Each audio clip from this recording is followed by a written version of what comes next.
First, how do you fight or even explain the invisible machine? Imagine the future. A strange new weapon detonated high over a large city. No explosion, no visible destruction, but everything electronic within the range of this weapon dies permanently. Every electronic gadget in every home and office disabled. No computers, no TV, no life support systems in hospitals, no water supply, no heat, no lights. Truly a return to the Dark Ages.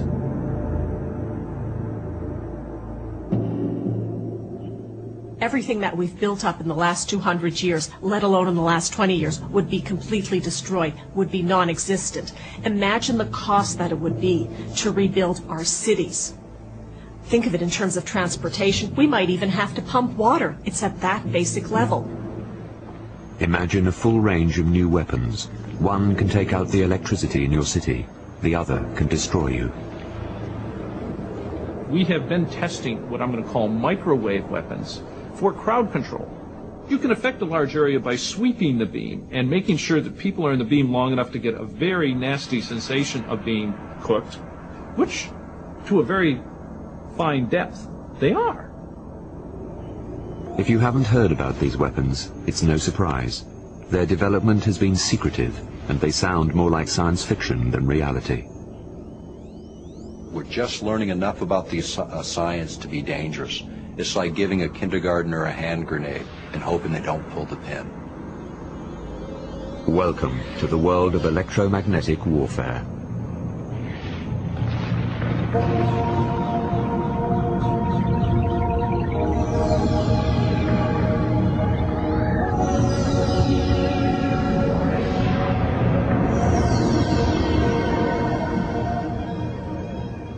Bell Island, Newfoundland, on the edge of the Atlantic. A uniquely quiet place until one Sunday morning in April 1978. As people made their way to church, a colossal bolt of energy shot straight out of the sky, blasting the peaceful island. Barbara McKim witnessed the bolt from her house in Conception Bay, 20 kilometers from Bell Island. We heard this terrific, loud bang, boom noise. The house shook. The dishes rattled in the cupboards. We ran to the living room window and looked out in time to see an oval-shaped object that was moving very, very quickly, and it just seemed to leave a bit of a trail behind. It was quite loud, quite deafening. There was no wobbly movement or anything, no, it was just a trajectory that was heading toward, as we thought at the time, the ocean, but subsequently it did land on the island, yeah. The bizarre beam was seen by dozens as it exploded onto the property of Jim and Susie Beckford, shattering the solemn Sunday morning. Television sets exploded, fuses shot out of the walls, balls of fire tore through houses.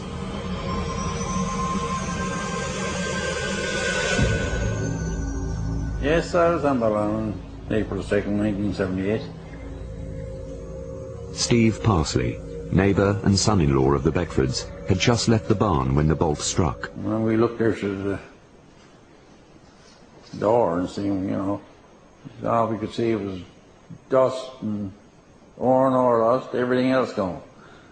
You know, it's where all the shed blowed up, so it's in the barn blowed up. But it's an awful blast. Satellites registered light emissions equivalent to those of a 10-megaton blast, making it one of the biggest emissions in history.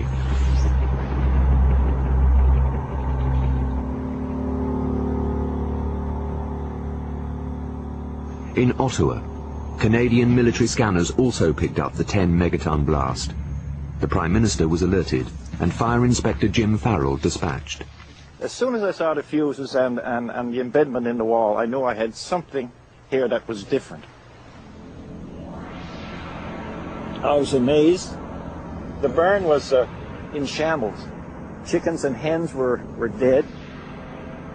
When I saw the electricity after, or the supercharge after attacking the nails in the floor. When I went outside, I noticed the wires, the insulation just ripping off the wires.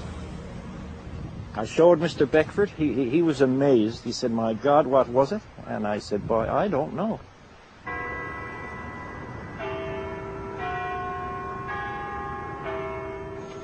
While the military investigation continued, the intelligence branch of the RCMP decided to launch their own inquiry. We had reports from across the Conception Bay here of people that reported seeing objects fall on the island and that. So we checked that out. I ruled it as an electrical, possibly lightning or ball lightning, and that's how we concluded our file. It wasn't a lightning strike. It was a boom of a ray. It was something like I would see in a James Bond movie. Lightning, I don't think this blast up here, it came from God knows where, investigating them. So it seems like it was more than lightning.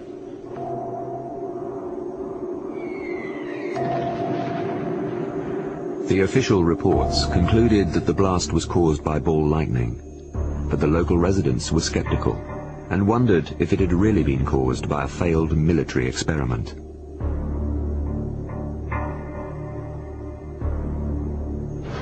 This was 1978, and given the Cold War climate, speculation and fear were rampant. Russia and the Americans were protecting and developing their nuclear arsenals. Reason enough for fear.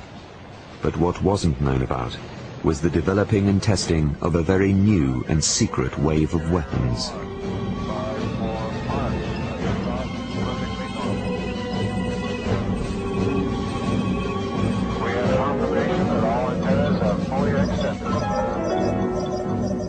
By the time the blast occurred on Bell Island, these electromagnetic or directed energy weapons had been in the works for 30 years. This research has continued and will usher in a whole new way of war. The revolution in military affairs, the RMA as the military calls it, which is a total shift away from bombs, bullets, and ordnance into energy weapons as the primary driver, whether it be high-powered lasers, ion beams, microwave radiation for creating heat sensations on the body. This is where the direction is going. And the military, in a paper called The Revolution of Military Affairs and Conflict Short of War, written in 1989 by the U.S. Army War College, talked about this shift, and they equated it to the discovery of, or the introduction rather, of gunpowder in the Middle Ages in Europe and the introduction of atomic weapons in the last century. The change that's taking place now is just as profound as the changes that took place then.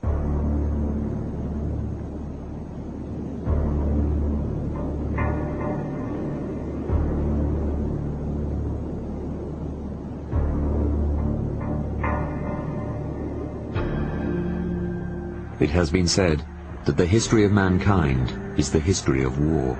If that is true, then the history of man is about to take a frightening leap into the future.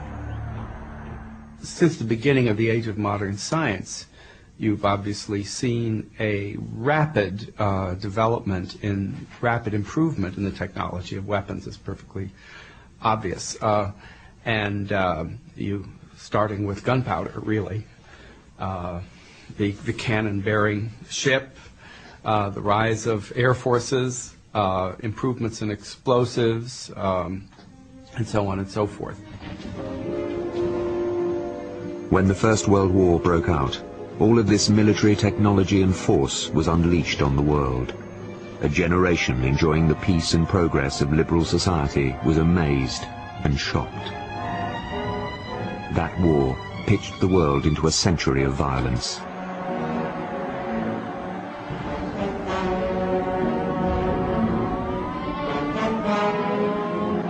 This ascending curve of technical capacity to unleash violence, of course, reached its absolute apogee with the appearance of the nuclear weapon. This really brought to a culmination a tendency that had begun, way back in the Stone Age, when the first human being picked up a bone and started beating his rival. It really began there and continued all the way to the nuclear weapon.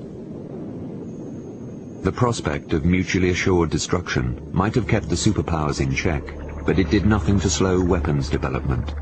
As the 21st century unfolds, the same technology that gave us the benefit of cell phones, microwaves, and remote control is now being applied to a completely new array of powerful weapons.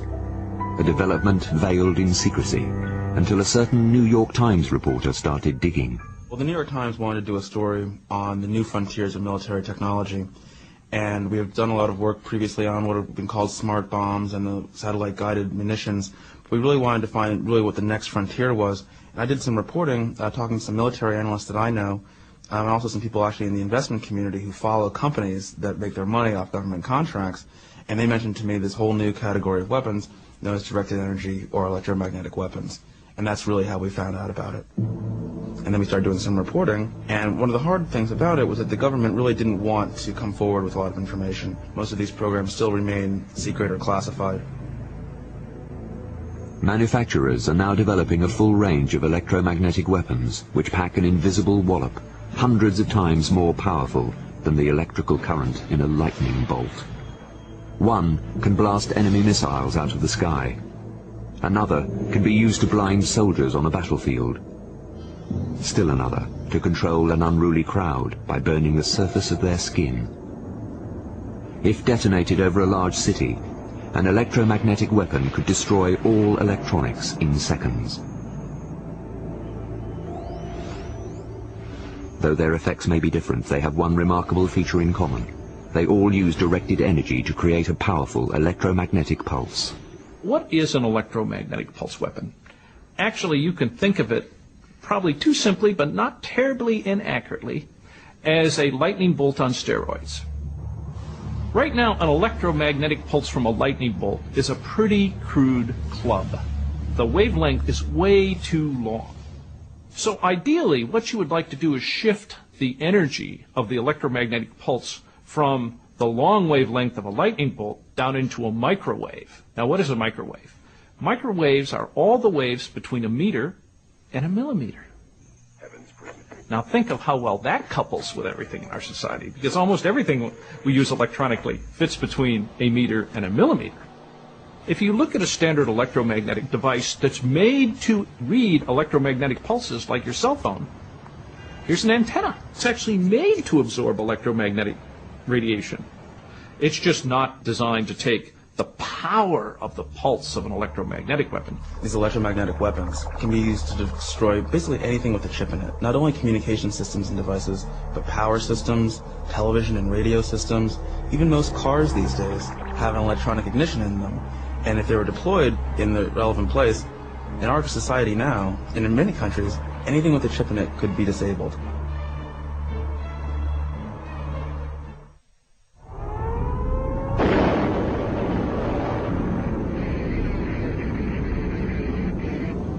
The electromagnetic pulse effect as a weapon really came to our attention quite accidentally during the early atomic tests. When the first detonations occurred, unprotected electromagnetic equipment, which we had a lot of back then, died. And of course, this came to everybody's attention because a lot of this was instrumentation that was supposed to be recording the effects of the weapon. So, of course, everybody standing around this early destroyed and arced out and melted equipment, shaking their heads and saying, what happened? Especially since there was no wind damage, there was no overpressure damage, there was just fried electrical equipment. Well, it didn't take long after a few tests and iterations to realize there's a huge electromagnetic pulse generated when a nuclear weapon explodes. And a huge electromagnetic pulse is very destructive to unprotected electrical equipment. And then it was sort of like, whoa, there's a weapon effect here. So early in the 50s, at Los Alamos, where they were doing this high-level nuclear work, they said, what about just creating this electromagnetic pulse? And that's where the early work was done on trying to figure out a way to convert explosive energy into electrical energy. And since that time, we've had laboratories and an active research program that's been spending its time develop electromagnetic and high-energy microwave weapons. The Los Alamos lab in New Mexico, the birthplace of the atomic bomb, and an area controlled by the Department of Energy and the Department of Defense. Signs warn visitors that roads may be closed at any time without warning. It's hard to believe that this forbidding place could have any connection to tranquil Bell Island in Newfoundland. But in 1978, they were linked, when defense satellites picked up a light emission far more powerful than that of the Hiroshima bomb.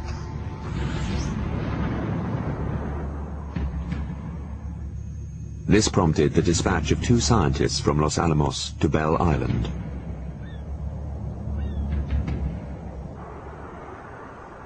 Within 24 hours, 2 investigators, John Wallen and Robert Freeman, appeared on the remote island. The arrival of 2 visitors from an American weapons lab surprised the residents of Bell Island.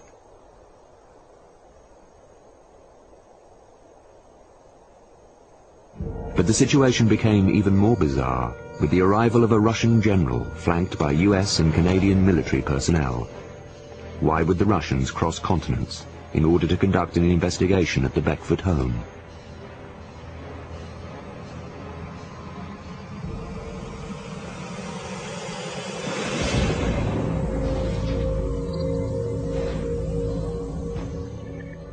Military personnel from Canada, from the United States, as well as from Russia, were here over the next period of time down into the area.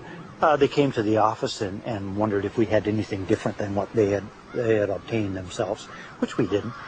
We shared stories. However, that's all. They didn't share any of their findings with us. I gave them exhibits that I had seized. They placed the exhibits in a metal box which was properly locked and secured. They were very secretive. If they wanted to discuss anything, they said, "Excuse us for a moment," and they went a distance and they wrote down notes. And they'd come back and they'd interview me again. Why did Cold War enemies rush to Bell Island to investigate a lightning strike? Maybe it wasn't a lightning strike at all, but as some newspapers and scientists speculated, the result of some military experiment gone terribly wrong.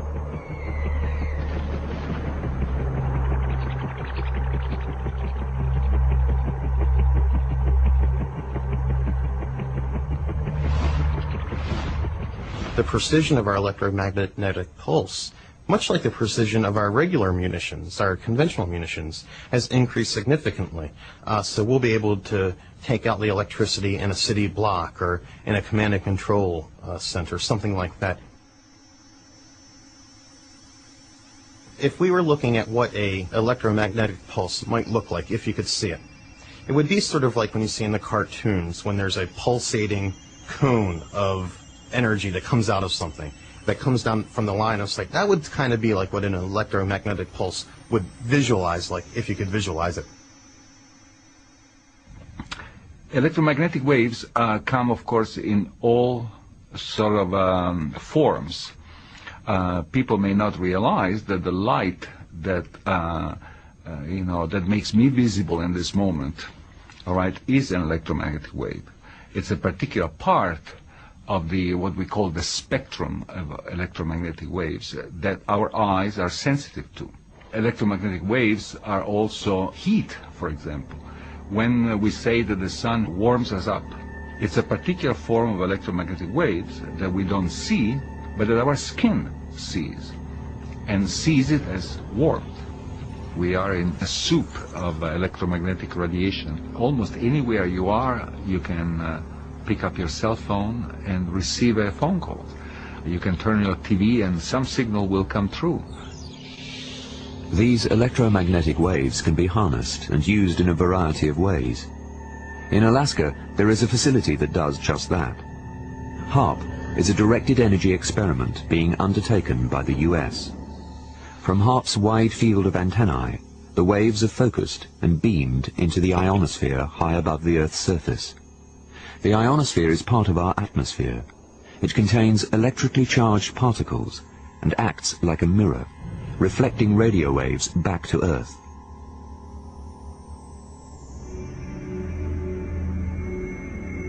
Sending radio waves into the ionosphere can accelerate its particles, heating specific areas. The particles then reflect the energy back to Earth. use a system like Haarp and you can create really extreme levels of power. Haarp, by sending energy up into the ionosphere in the right frequency range, can tap energy that's already there and actually convert it for use within the system. Haarp is so powerful that it can actually cause the ionosphere to pulse in harmony with its signal. The Haarp signal can be used as over-the-horizon defensive radar that can detect incoming missiles and aircraft. To do that, Haarp uses two different systems. One to create a plasma mirror, and the other to bounce the signal. Once enemy missiles are detected by Haarp, the military could use a variety of directed energy weapons to blast enemy targets out of the sky.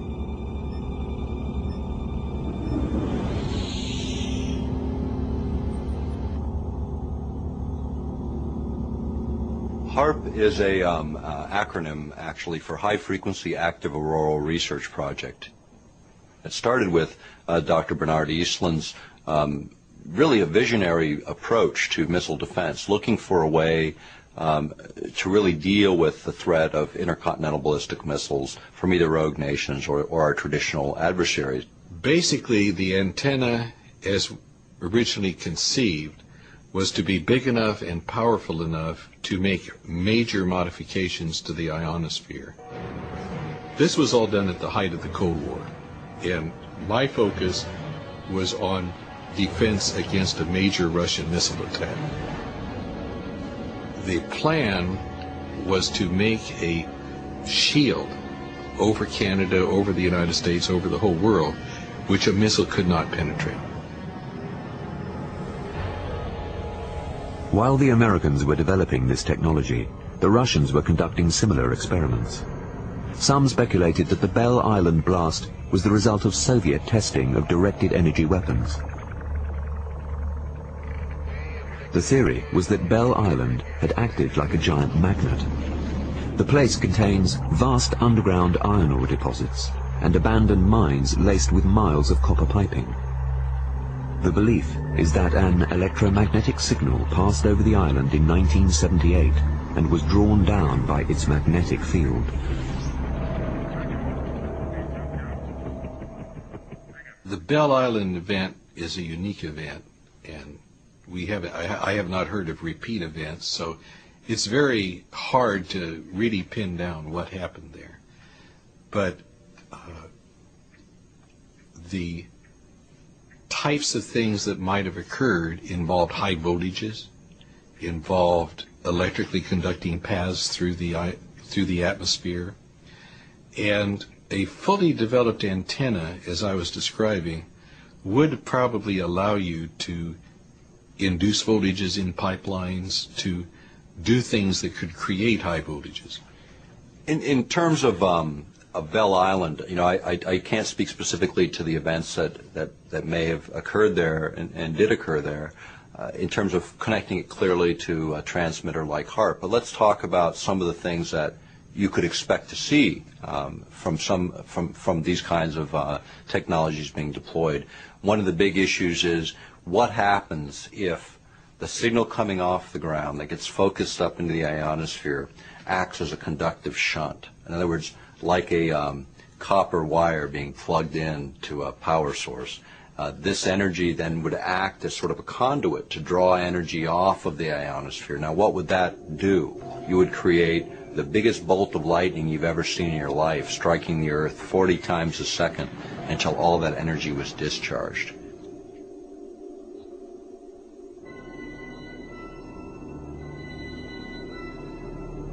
Although little was known about electromagnetic weapons until recently, the science is not new. This research started quite some time ago, in fact even before the Second World War. And the reason I think that it has only sort of come, if you can put it that way, to fruition now, is first of all that the electronic world has become so dominant. The web, the internet, and this sort of pervasive global electronic networks, which now become so substantial that they become military targets. So if you can cripple whatever makes this global network vibrant and active and useful, you have a powerful advantage. The battlefield may already have changed. There was speculation that the weapons were used in combat in Kosovo in 1999. Then, during the war in Iraq in 2003, it was reported that a top-secret version of the Tomahawk cruise missile was fired. Shortly after the launch, the lights went out in Baghdad, though no physical damage was seen at the power plant. What we do know is that if a high-powered microwave E-bomb were deployed, it would have to be launched with a Tomahawk cruise missile. I believe, and my military sources indicate to me, that these devices have been used perhaps for the first time in Iraq, yes. But there's been no public confirmation of that. Are the days of shock and awe drawing to a close, to be replaced by invisible weapons and invisible machines?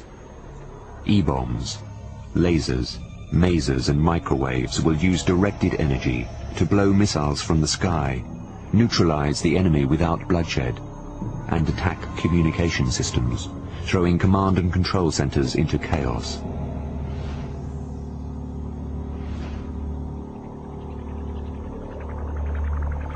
Unlike conventional bombs, the E-bomb will turn over and go point down on the target. A massive current pulse runs down the bomb, driving the energy forward and dumping it into the microwave antennae. The bomb destroys itself, disintegrating high in the air just as the microwave beam blasts out onto the target area. This target area is called the lethal footprint. Everything electronic that wasn't hardened there would arc, hiss, and you would smell a lot of burned varnish. We've all burned out an electronic appliance in here, and you know that characteristic, uh-oh, I've cooked it smell. You would smell that a lot because your devices would be arcing over. The goal of the electromagnetic pulse weapon is to make portions of the circuit arc and burn. There's a second category of weapons that basically use laser energy. Whereas the electromagnetic pulse weapon is one big, powerful pulse, a laser is a continuously delivered stream of radiation with enough intensity to cause damage. We will be able to use high-energy lasers not only to defeat enemy aircraft and, even more importantly, unmanned aerial vehicles, which are small targets. We've actually successfully, in several dozen tests, defeated artillery shells with high-energy lasers that are directed at a very small spot with enough energy to detonate the shell in the air before it lands. These new weapons are not solely for use against artillery and communications. They are also designed for use against people. Obviously, one thing that's looked at is a blinding laser on the battlefield so that soldiers attacking, for instance, a particular position could be subjected to a broadband sweeping laser with enough energy to temporarily blind the soldier if he were looking in the direction of the laser. And we have been testing what I'm going to call microwave weapons for crowd control. What they do is, again, instead of using a single pulse, these are continuously directed energy weapons that heat the skin very rapidly, much like your microwave oven. In fact, almost exactly like your microwave oven, but they're controlled broadcast microwave pulses. And obviously, you can derail a opposing force very quickly if all the soldiers begin to feel a burning sensation on their skin. That's truly a burning sensation. Now, the nice thing about, from the offensive point of view of a microwave weapon, is you don't really have to critically injure people with a microwave. In war-torn countries, it is not always easy to separate the opposing forces from ordinary citizens. By using non-lethal directed energy weapons, similar to the benign red laser pointers or supermarket scanners, the military could stop their opponents without causing them permanent injury. In Somalia, what you saw were Somali militia interspersed with civilians, not wearing uniforms, almost impossible to discriminate from the civilians who surrounded them, who were then using that as an opportunity to fire upon U.S. forces. In a situation like that, the ability to disperse that force using a non-lethal system would be very advantageous and eliminates the the situation of you having to fire upon civilians in an environment where that's the last thing that you really want to do. Obviously, if your goal is to cause your opponent to desist in whatever he's doing that you don't like, as opposed to killing him, then these are ideal weapons. And as we become more civilized, and as the face of war gets more widely broadcast, the days where I think it would be politically acceptable to create mass carnage on the battlefield like was in World War I, those days are past politically. So, in point of fact, as a reality, we must have weapons that make war, if you will, to the extent it can be, make war in a more civilized manner. Electromagnetic weapons could be more civilized than conventional weapons, but the long-term effects of the atomic bomb were at first downplayed and poorly understood. Yes, atomic warfare staggers the imagination, but atomic warfare is still the old story. Get there fastest with the mostest. And because automatic bombing, although in the predictable future, is still not yet here, the best way to get the mostest there the fastest is by the wings of the Air Force. Every weapon has its unintended and its unexpected consequences. You only have to look at the nuclear weapon to see that. We see the Gulf War syndrome, now believed perhaps to be traceable back to exposure to chemicals during that war, maybe to the Debused again in the new war. They're not really sure about it. Nevertheless, it's acknowledged that they have had health effects that veterans of other wars did not have, and they're being compensated by the government.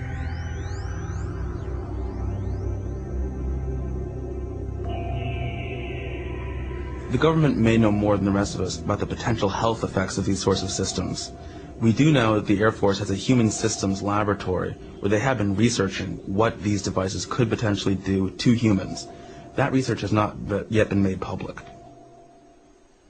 Theoretically, these weapons are meant to affect electronics without hurting humans, but obviously it will take years and years until we truly know all the health ramifications of how these weapons operate. These weapons work with directed energy, much like harnessing the power of an overcharged lightning bolt. When the blast occurred at the Beckford home, it was difficult to assess if the mysterious phenomenon had human consequences. Neighbors said Susie Beckford was never the same again. It may be a coincidence, but 4 months after the event, she died. Her death certificate cited heart failure as the cause of death.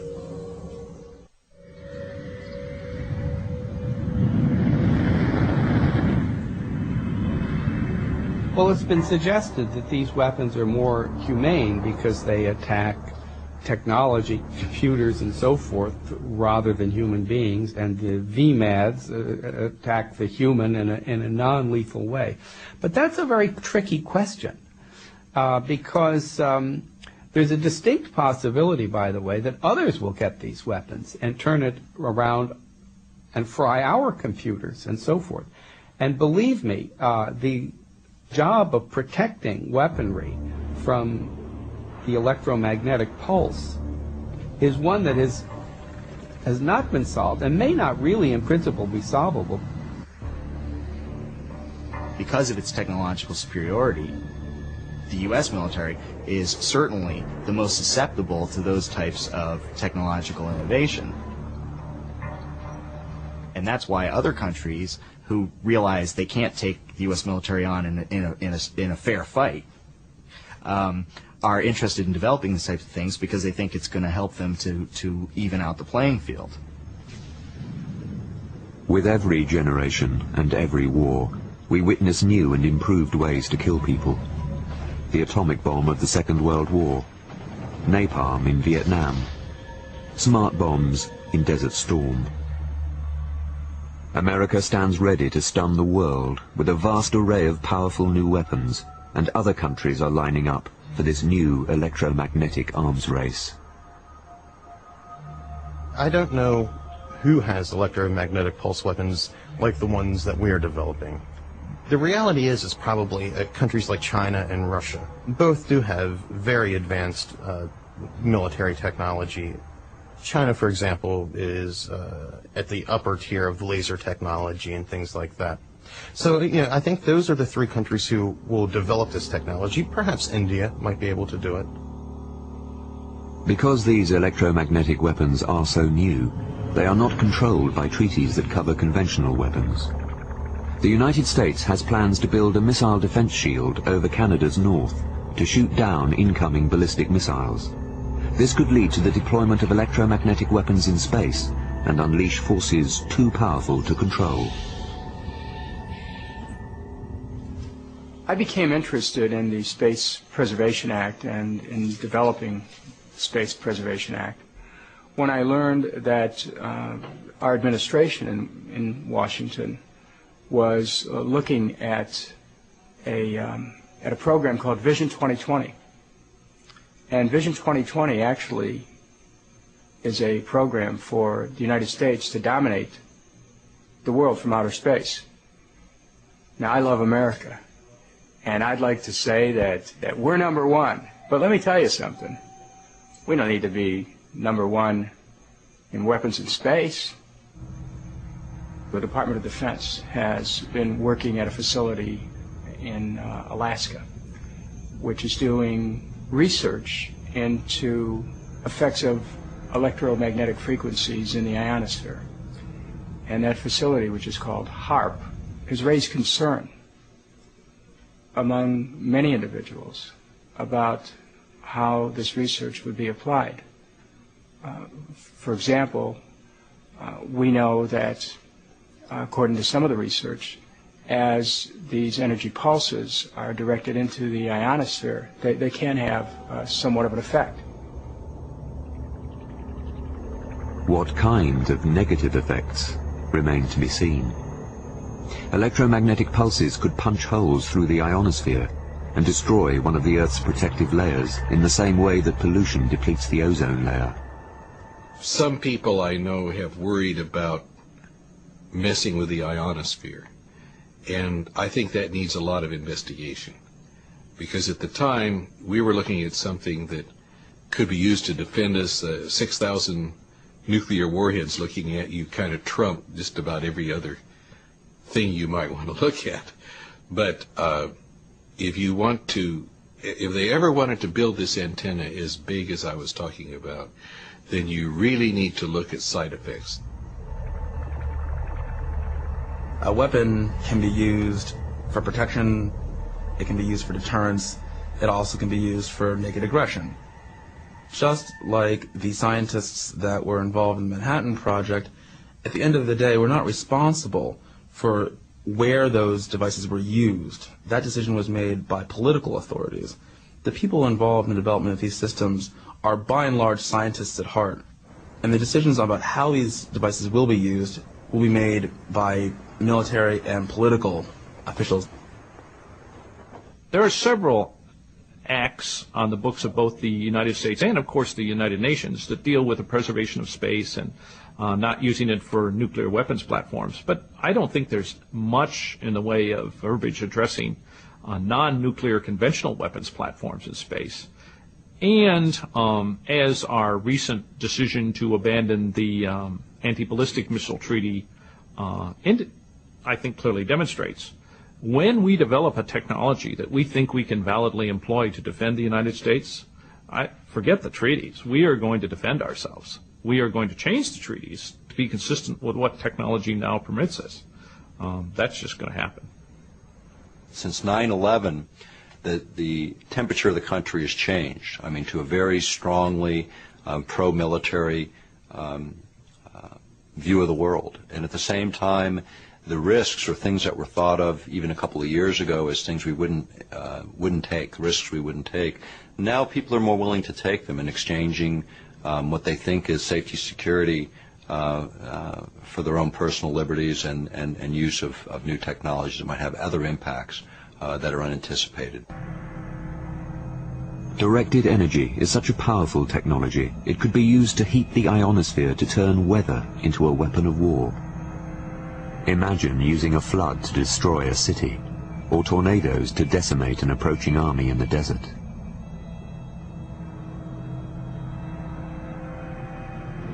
The military has spent a huge amount of time on weather modification as a concept for battle environments. Most people don't know, but the United States signed treaties with the former Soviet Union and 60 other countries in the mid-1970s where we agreed not to use geophysical manipulation as weapons of war. Presently, the treaties only allow us to do that within the boundaries of our own country. The reality is you can't contain weather by artificial boundaries. Should we worry when America says it wants to reopen weather modification treaties? What kind of nightmare would be unleashed if we continue along this path? Although we tend to think of weapons in the context of war, police and the military have often used pepper spray, tear gas and water cannons to control unruly civilians. Microwave weapons, too, could be turned on ordinary citizens, but will they always be used in a non-lethal way?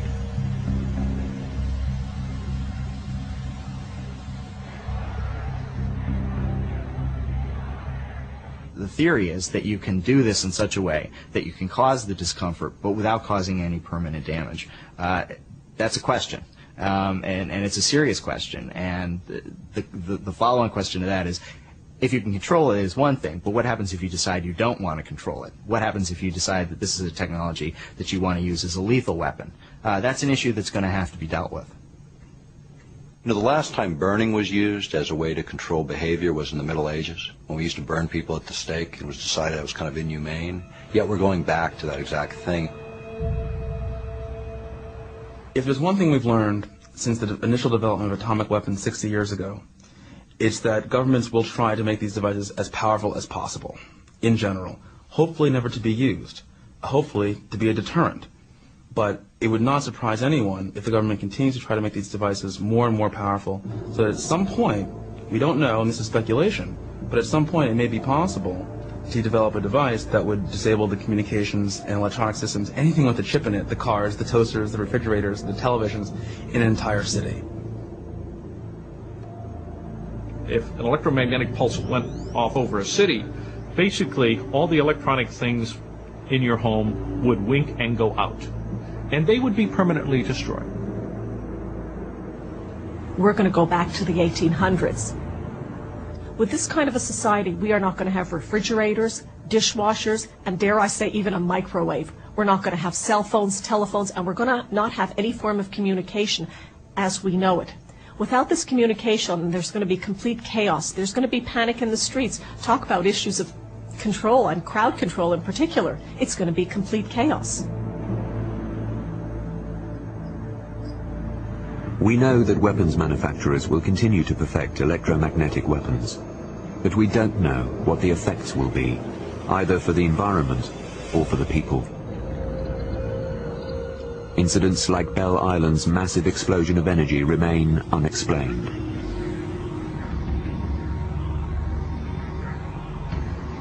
Many believe that it was the result of a failed military experiment. Why else did a Russian general and Los Alamos scientists rush to the scene? One popular theory was that Russia was attempting to beam an electromagnetic signal to Cuba, but the signal was pulled down because the island's iron ore deposits and miles of underground copper piping acted like a magnet. Others insist that the beam was caused by a massive solar flare, and there is also the theory of ball lightning.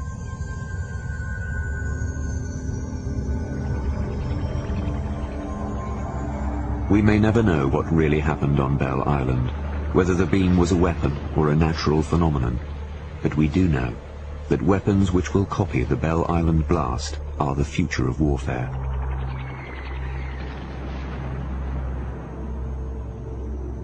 What if the colossal blast had landed not on tranquil Bell Island, but on bustling Toronto or New York? What damage would it have done in a densely populated electronic jungle?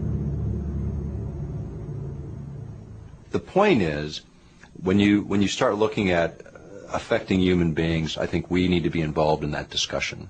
Human beings need to be having that debate. If we're going to develop new weapon systems that potentially are going to change the shape of war within the democracies, particularly those that are strong and controlling the military forces of the planet right now, we ought to have those discussions, and they're not taking place. So you never know, probably for years, what the long-term effects of the use of any weapon is going to be, and especially one like this that depends on sort of these vast, these intense bursts of radiation, electromagnetic radiation.